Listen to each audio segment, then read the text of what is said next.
जब भी हम हिस्ट्री की बात करते हैं ना, और आपने सही काफ़ी चीज़ बताई भी हिस्ट्री के इसमें, कभी कभार हम राजा महाराजा की बात तो करते हैं, उनके बड़े ग्लोरी की बातें करते हैं, बट ऐसे कुछ टेक्स्ट में राजा महेंद्र प्रताप हैं जिनके बारे में किसी ने मेंशन नहीं किया। राजा महेंद्र प्रताप मथुरा रीजन के एरिया के राजा थे। वो हमारे भारत के इतिहास के एकमात्र राजा ऐसे हुए हैं जिन्होंने अपने पूरे किंगडम को डोनेट कर दिया था। अच्छा, 99% राजा एक दूसरे की टेरिटरी को कैप्चर करने के लिए लड़ते थे। बिल्कुल। कि मेरा राज्य बड़ा हो जाए या मेरा राज्य बड़ा हो जाए। ऐसा हिस्ट्री में आपको कोई नाम नहीं मिलेगा जिसने अपना किंगडम पूरा डोनेट कर दिया हो पब्लिक को, मतलब ही नहीं है। एकमात्र राजा का नाम आता है पुराने टाइम में, दानवीर कर्ण। लेकिन राजा कर्ण भी उसको दान देते थे जो मांगने जाते, बिना मांगे पूरा का पूरा राज्य दान करने का ये इंसिडेंट है, ये पूरे हिस्ट्री में आपको कहीं नहीं मिलेगा। इंडिया को आज़ाद कराने जो रोल राजा महेंद्र प्रताप ने प्ले किया वो किसी ने नहीं किया, और ना किसी ने देखा, मतलब किसी ने बताया भी नहीं उसके बाद कभी। नहीं, जब तक हमारा देश आज़ाद हुआ तब तक सबको पता था। अच्छा, ओके। नेहरू जी उनसे मिलने फ्रांस भी जाते थे, नेहरू जी उनसे मिलने स्विट्ज़रलैंड भी जाते थे, है ना, उनसे गाइडेंस भी लेते थे। गांधी जी उनका नाम हर जगह मेंशन करते थे। ओके।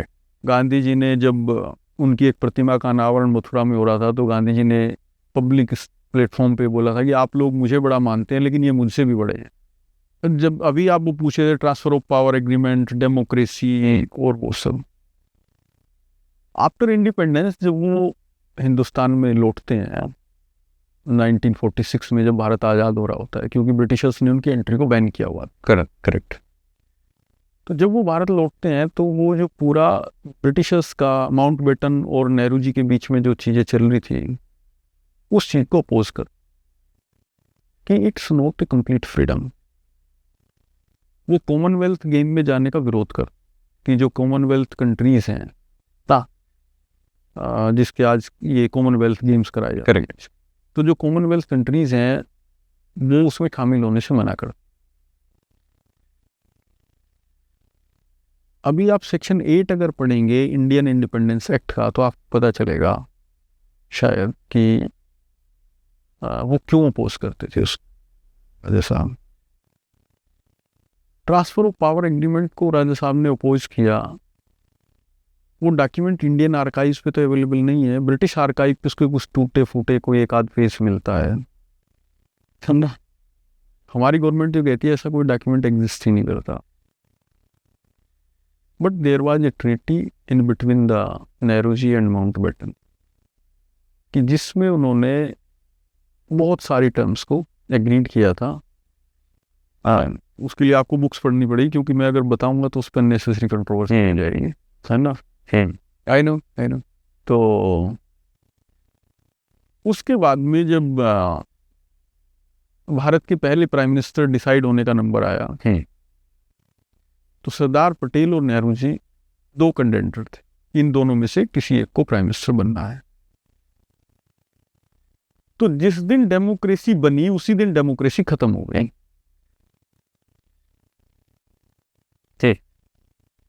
हमारा देश एक लंबे समय से राजशाही से गुजर रहा था, बिल्कुल, कभी डेमोक्रेसी नहीं आई। बिल्कुल।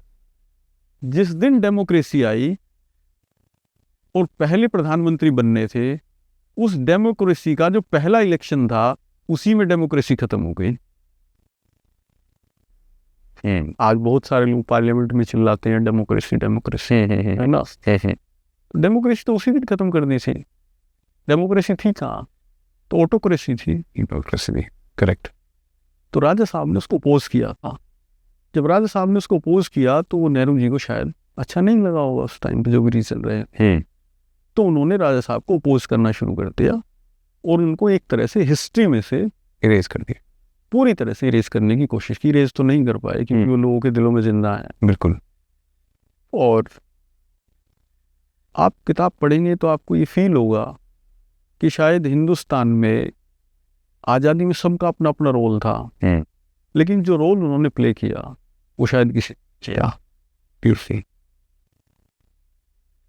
1 दिसंबर 1915 को उन्होंने भारत को आज़ाद घोषित कर दिया और भारत की पहली इंडिपेंडेंट गवर्नमेंट बनाई थी अफगानिस्तान में, कितने लोग जानते हैं, जिसको 18 कंट्रीज़ ने इंक्लूडिंग जापान, जर्मनी जैसे पावरफुल कंट्रीज़ ने उसको रिकॉग्नाइज किया था। और राजा साहब ने बीइंग ए प्रेसिडेंट ऑफ अखंड भारत, उस टाइम पाकिस्तान, लंका, ये सब, बांग्लादेश सब पार्टी थे अखंड भारत का, बीइंग ए प्रेसिडेंट ऑफ अखंड भारत इंटरनेशनल ट्रीटी साइन किए। उनकी अपनी पूरी गवर्नमेंट थी, पूरे सेक्रेटरीज थे, एम्बेसडर्स थे जो फॉरेन कंट्रीज में जाते थे सब ट्रीटी के लिए। आप बिलीव करेंगे कि 28 साल की एज में एक किसी घर में, एक राजा के घर एक राजकुमार पैदा होता है और उस राजकुमार को जब यूरोप घूमने जाता है तो उसके साथ 50 से 60 लाख लोगों का काफिला इसलिए जाता है माय गॉड, अच्छा, कि ये 4 उसका खाना बनाएंगे, ये 10 उसके सिक्योरिटी वाले हैं, ये 4 उसके कपड़े चेंज करेंगे, ये कपड़े धुलवाएंगे, ये उनको मार्केट घुमाने ले जाएंगे। 50 से 60 लाख लोग, 50 से 60 लोग उनके साथ यूरोप दौरे पे जाते हैं सिर्फ इसलिए कि उनको प्रोटेक्ट कर सकें कि वो एक किंगडम के युवराज। उसी लेगेसी को फॉलो करते हुए जब वो 16 साल की एज में उनकी शादी होती है, महाराजा जींद की डॉटर से उनकी शादी होती है, महारानी बलवीर कौर है, तो उनको एक ट्रेन में भर के तोहफे दिए जाते हैं, क्योंकि वो राजा थे तो राजा की शादी में सब राजा ही आएंगे, बड़े लोग आएंगे। तो जब वो पूरी ट्रेन भर के तोहफों की आती है तो वो अपने यहाँ पे मथुरा के जंक्शन पे ट्रेन को रुकवाते हैं।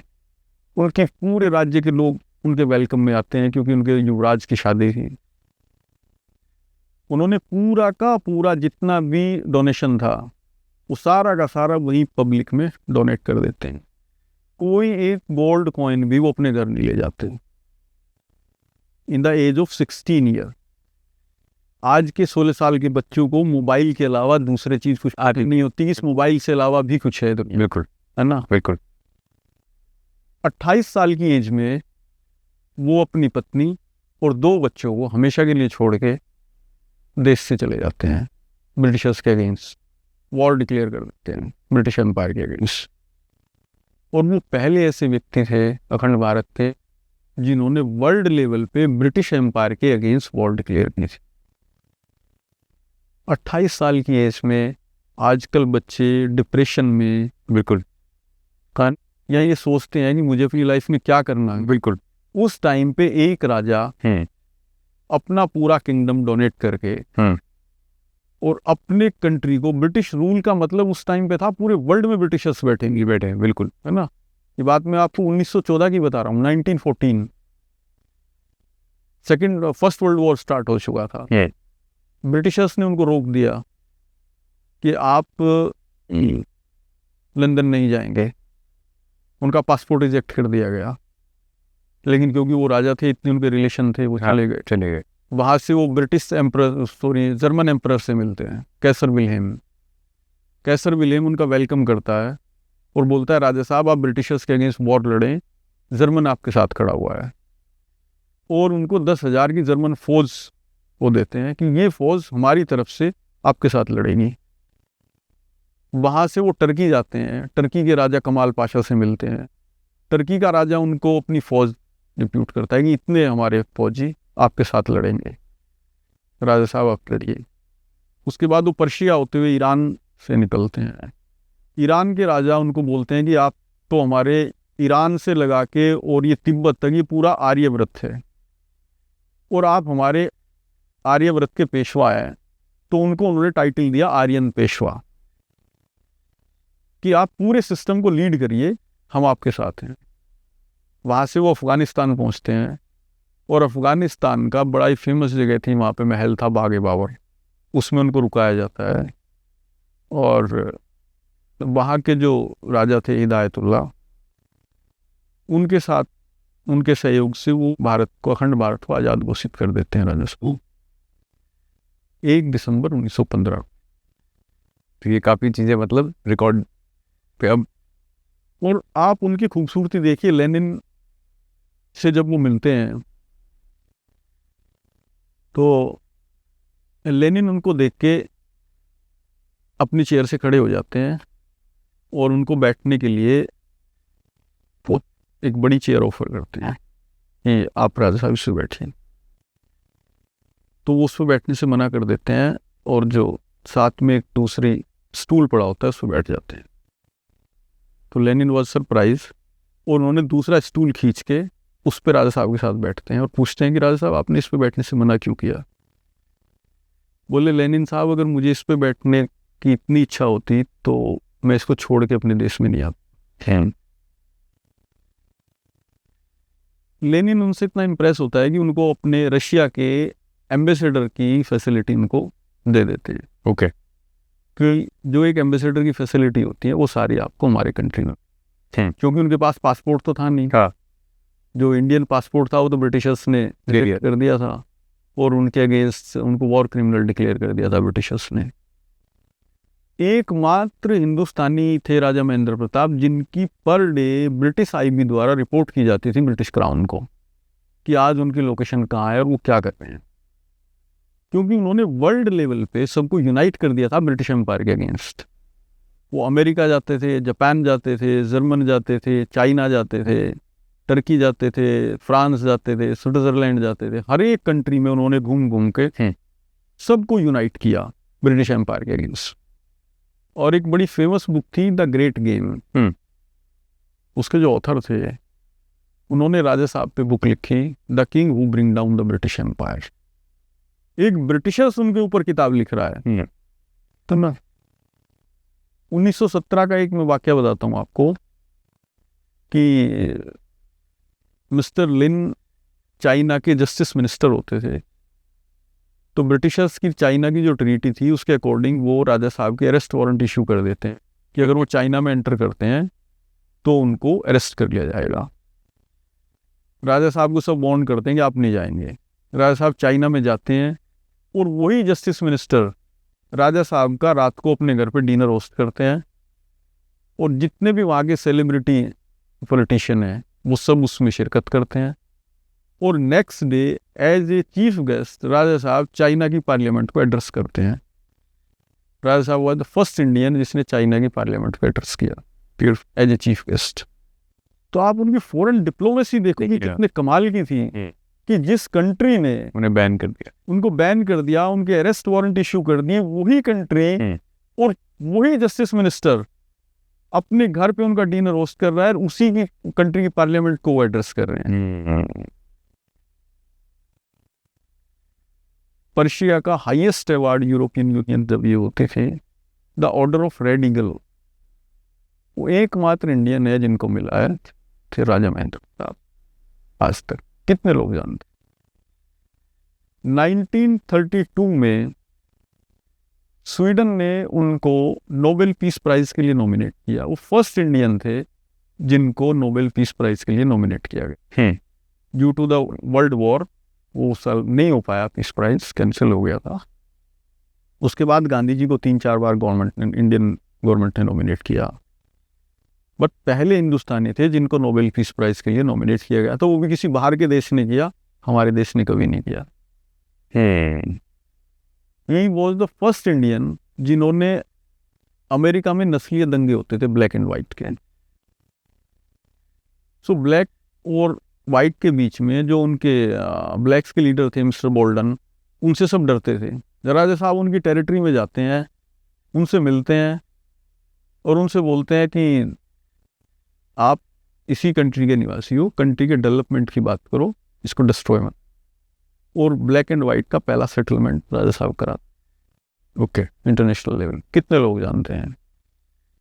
वहाँ के आर्मी जनरल मिस्टर इमरसन राजा साहब की फोटो का लॉकेट अपने गले में पहनते थे।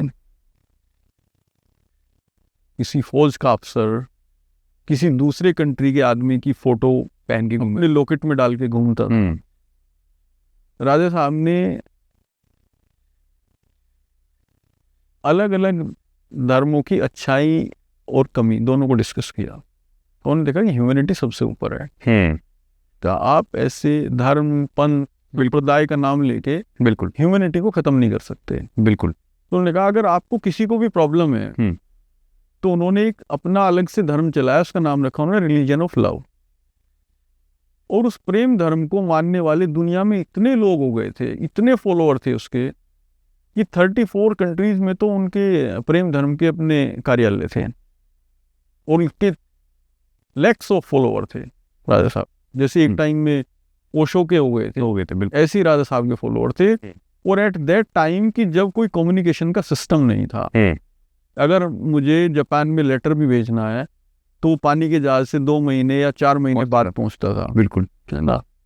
या कुछ गवर्नमेंट ऑर्गेनाइजेशन के पास में टेलीग्राम की फैसिलिटी थी, वो टेलीग्राम के थ्रू चला जाता, बिल्कुल। बट वो बहुत लिमिटेड एक्सेस था उन चीज़ों का, एक्सपेंसिव था, राइट।